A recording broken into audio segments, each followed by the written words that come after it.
Compressors are awesome. Whack them on every single track and it makes everything sound amazing, right? So not entirely true, and especially not the case if you're not really sure what you're doing. Trust me, I have absolutely been there. So in this video, I'm going to take you through how to use a compressor and also how to get the best out of it. Here it comes. As usual, if you're finding this video useful, hit the like. If you want to subscribe to more, hit subscribe and notification bell. And also, if you want some free stuff, sign up to the mailing list. I'll send you a few things to use in your mixes. Should we just address the elephant in the room very quickly? I'm wearing a very bright yellow t-shirt instead of my standard black or a kind of band t-shirt. You know what I like. But I came across these really recently. It's a brand new company called Mix in Mono. They make some really awesome gear. No, I'm not sponsored. I'm just a fan. This is one of the cool ones. This is, of course, a Spaced Echo. The geeks love it. We're all geeks here. We all love it. Go and check them out. They've got some really awesome merchandise. Okay, so let's start by looking at the controls on a compressor. Now, as I've mentioned in a previous video, not all compressors are exactly the same. Not all of them have all of these controls. Go and view my video on different types of compressor so you can kind of get an idea of that. But these ones I'm going to be covering are the basics, which you should all understand. Once you get the idea and you get to grips with this, it should be smooth sailing from then on with every compressor. Okay, some of them work in slightly different ways, but you'll get the general idea. So I'm going to take you through the controls and then I'm going to show you a few examples so you can get a little bit of practical to go along with the theory, because let's face it, we need to see things in action to really solidify what's going on. Right, first up is threshold. This sets a level at which the compressor starts to work. So everything above this threshold will get compressed. Next is attack. This is how long it takes for the compressor to operate, or more specifically, how long it takes to get to its fully compressed state. I'm not really sure why I'm talking with my hands like this, but it made sense at the time. Release. Now, this is essentially the opposite to attack. It's how long it takes the compressor to return to its original state once the compression is finished. Don't worry, I'll talk about that in more detail in a little bit. Next up is the ratio. Now, this is the amount of compression, or in other words, the amount of attenuation that is applied to the signal. So as an example, a 2-to-1 ratio, which is quite a gentle amount of compression. If a signal exceeds the threshold by 2 dB, then it's going to be attenuated to 1 dB above the threshold. So if it's a bigger one, if it goes above the threshold by 8 dB, then it's going to be attenuated to 4 dB above the threshold. Okay, so different types of ratios would be 3-to-1 is generally considered a moderate compression. 5-to-1, you're kind of looking at medium. 8-to-1, that's quite strong compression. And then 20-to-1 and above, now you're essentially limiting. After that, you've got the output or the makeup gain. So remember, when a compressor is doing its job, it's essentially squashing the signal. It's attenuating the level. The makeup gain is here to bring that level back up again. And then finally, this is something that you won't see on all compressors, and it might even be a control that you don't use so much. There's one called knee. So this is essentially controlling how the compressor transitions from uncompressed to compressed. So a soft knee would be more gradual, and a hard knee is much more aggressive. It's more like, if that's a soft knee, that's a hard knee. Okay, it's almost like an extension of attack. So before we dive into example, I'll just give you a little bit of a run through to give you a bit of an idea of how that's all working. So your signal comes in, the threshold is determining at which point the compressor is going to start working. Okay, if this is a threshold, if we're above the threshold, then we're going to start getting compressed. Next comes in the attack, and this is how quickly the compressor starts to work once we're above the threshold. Is it going to clamp hold on those transients right away, or is it going to give it a second before it starts to compress? Right, now we're being compressed. The ratio is going to determine how much compression is applied. If you've got a high ratio, then we're really going to be smashing that, we're really going to be attenuating, we're going to be really doing lots of good fun stuff to that signal. Okay, that's at a high ratio. And then with the release, now we've got this signal with the release, that's how long it takes the compressor to return to its original state. Is it going to just let go of it very quickly, or is it going to let go quite slowly and just gradually let go of the signal and kind of keep control of it just a little bit as it's going out? And then finally, the makeup gain. So we've got our squashed signal here. It's squeezed it right down, all of the good stuff, all compressed and lovely. The makeup gain is going to turn that up to try and bring it back to its original level. Okay, that's the basics. Let's look at some examples because it's going to make a whole heap more sense. Okay, so we're going to start with a snare drum because this is a really good way to show you examples of how a compressor works, but even more so how it works with transients. Right, so let's have a very, very quick listen to this snare drum as it stands.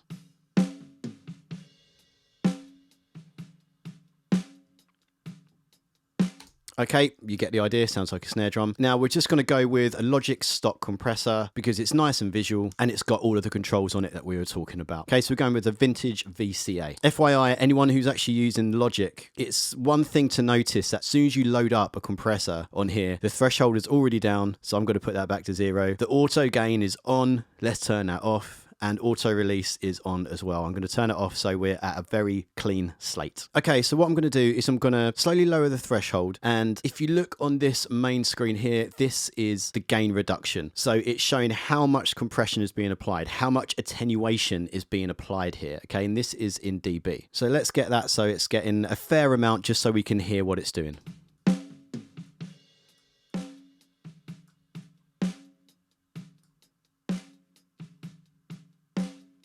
Cool, so that's nearly touching 10 dB there. But as you notice, at the moment, we've got the ratio set to, there we go, to 2 to 1. So it's not doing very much at all. Let's just raise that a little bit so we can really hear what it's doing. Just so you know, I'm probably going to go a little bit more aggressive for this example so you can really understand and you can really hear that compression working.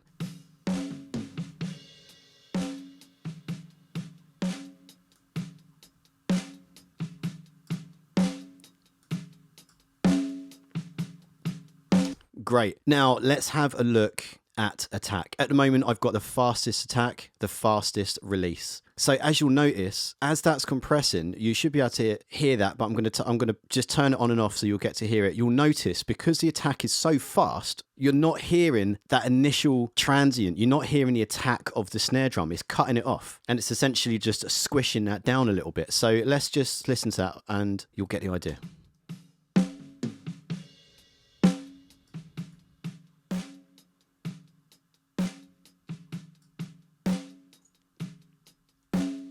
And you can see it's almost like a bit of a splat, isn't it? What I'm going to do, just so you can hear it a little bit better, is I'm going to bring up the makeup gain because, as we mentioned earlier, the compressor is attenuating the signal. So as you can see on that dial, it's going to about 10 dB or thereabouts. So I'm going to bring that up to around about the amount that it was attenuating. With this, I always err on the side of caution and I might go a little bit less than the amount it's saying it's attenuating because the main thing that I want to do, and this is something which I talk about a lot and it's quite important, is to make sure that your volume matching. Just because you turn it up and it sounds louder doesn't mean it's going to be better. Of course, louder is better overall, but you get my point. So you want to be trying to match those a little bit. So let's just get that go about there. The main thing is just so you can hear it a bit more now.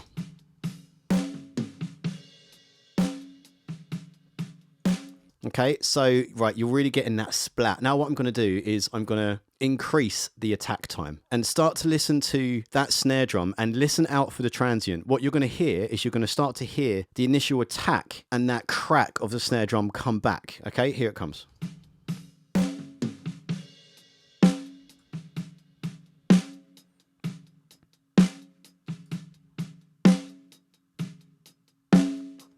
See, that sounds a lot better. Sounds much more like a snare drum now, doesn't it? And just for the record, I'm just going to pull that gain reduction down just a little bit, just to stay consistent with those levels. Okay, so this is an important thing too, is just to make sure you're keeping an eye on what's going on, or more importantly, an ear, but so you can understand what's going on. Keep an eye on that dial and you'll see exactly what's going on. You can just match it as you go. Right, so now let's go the other way. I'm going to go back to a fast attack, so it's still going to be, so we're going to be chopping off that transient again, but I'm going to raise the release. Okay, now have a listen to what happens when I do that.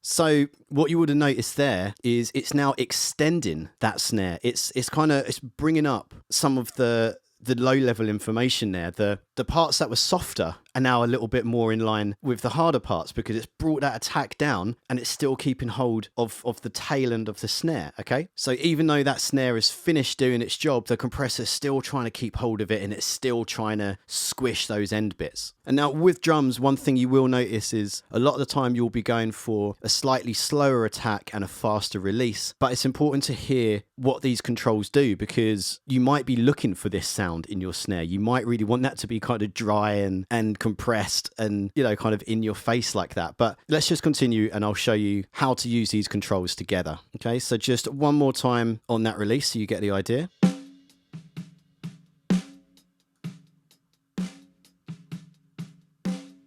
Okay, so now what I'm going to do is I'm going to play with both of the controls and try and sculpt the sound that I want. So I'm going to be raising the attack so I can get that transient back, but then I'm going to be lowering the release, because if the release is too long, then by the time the snare drum hits again, it's still going to be compressed. And that's when you start to get the pumping effect. That's when you start to get that kind of saturated, almost breathing effect, which a lot of the time you don't want. It's not to say that you won't want to go for this effect every now and again, but that's generally not what you're going for. So let's have a little go and see if we can get that snare drum sound a bit better.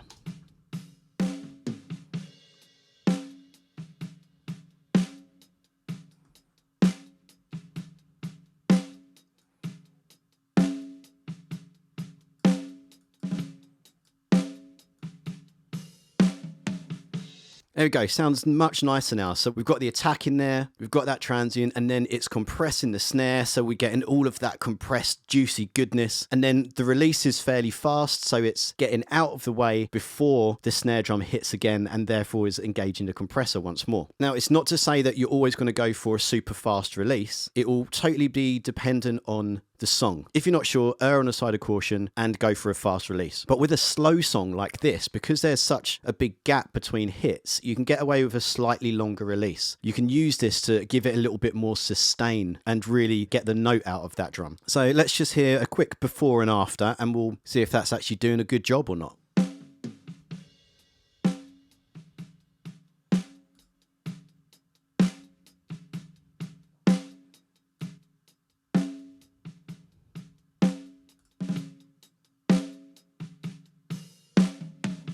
And there we go. So remember to ensure that the makeup gain is set adequately. Make sure that it's not going louder than it originally was. And make sure that if you are doing a fair amount of compression, make sure you are making that up to get back to a nominal level. Okay, so that's snare drum, and hopefully a good example of how to work with the attack and release on the transients. Okay, let's have a quick look at a compressor on vocals. Let's just have a quick listen to that vocal so you get an idea of what we're working with. I gotta say, your poison's taking hold. You kept me in a world of fantasy and treachery. Okay, beautiful. That singer, by the way, is a good friend of mine called Brian O'Keefe. He is a phenomenal singer. He makes me deeply jealous every time I hear his fantastic vocal. Amazing songwriter. He's part of a band called Cartel, which I actually produced a number of years ago. Go and check them out. They're an incredible band. All great players, all great songwriters. Okay, so, right, I've got a compressor inserted, and what we're going to do is just use this to essentially even out, to just control the dynamics a little bit. Of course, you can use as much or a little compression as you like, but we're just going to start with just a gentle amount so you can kind of hear what it's doing. Now, bear in mind what's going on with the attack and release again. It's not going to be quite the same as with the snare drum, because with the snare drum you had those strong transients that were hitting and you had to try and manipulate or control those, whereas with the vocal it's not quite as aggressive, it's not quite as choppy. At least with this style of music, it might be slightly different if it's rap or screamo or something, but so we're going to go with something just a little bit more subtle. So general rule of thumb with vocals, you'd be looking at a kind of medium attack to medium fast release. It's subtly letting some of those transients through, but not too quickly, so keeping a little bit of control. And then the release is getting out of the way fairly quickly, but not so quickly that you're not noticing it. You want it to kind of keep hold of that vocal a little bit and just support it. You know, you want to support the notes. So I'm going to go right in with a ratio of about 5:1, doing a moderate amount. I've got my attack on about 5 milliseconds, 5 to 10 milliseconds, something like that, and a slowish release somewhere sort of similar there, right? We're going to just bring up the threshold and we're going to start to get a little bit of gain reduction going on. I gotta say, your poison's taking hold. You kept me in a world of fantasy and treachery. You know I was sold.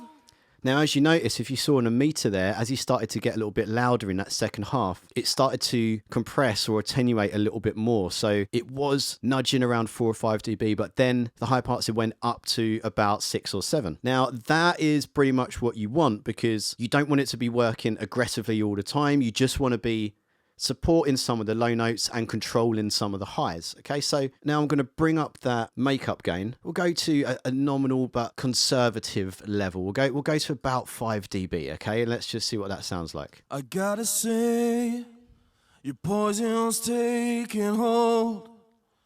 You kept me in a world of fantasy and treachery. You know I was sold.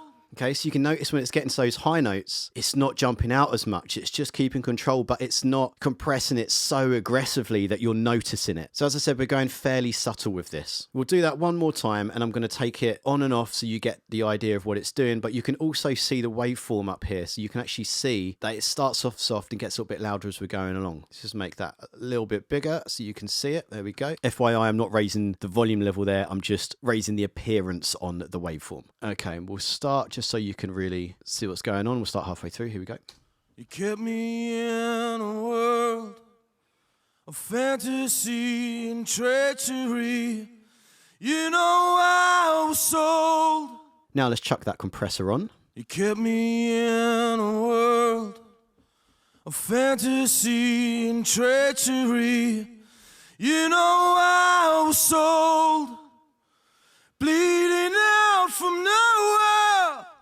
And there you go. See, it wasn't raising the level at all. It was just supporting the low notes, making those that little bit stronger, a little bit thicker, and keeping control of the highs, making sure they don't jump out too much. And that's, I'd say, a pretty good example of how to use the compressor on vocals in a fairly controlled but still somewhat gentle way, so it's not too aggressive. And there we go. Hopefully that gives you a bit of an idea on how to use a compressor. Remember, the main thing, and something that can really make a huge difference to the sound of the compressor and how it's operating, is the attack and the release. If you get those wrong, you can really just destroy a sound. Like you heard how I totally mangled that snare drum and just squished it to buggery. Well, if you know what's going on with those, you can use a compressor to its fullest and you can get exactly what you want out of it. Okay, if you've got any questions, please do leave them in the comments below and I'll get back to you as soon as I can. Thanks very much for watching. This has been part 2 in my series of compression. Watch out for part 3, which will be parallel compression, which is one of my favorites.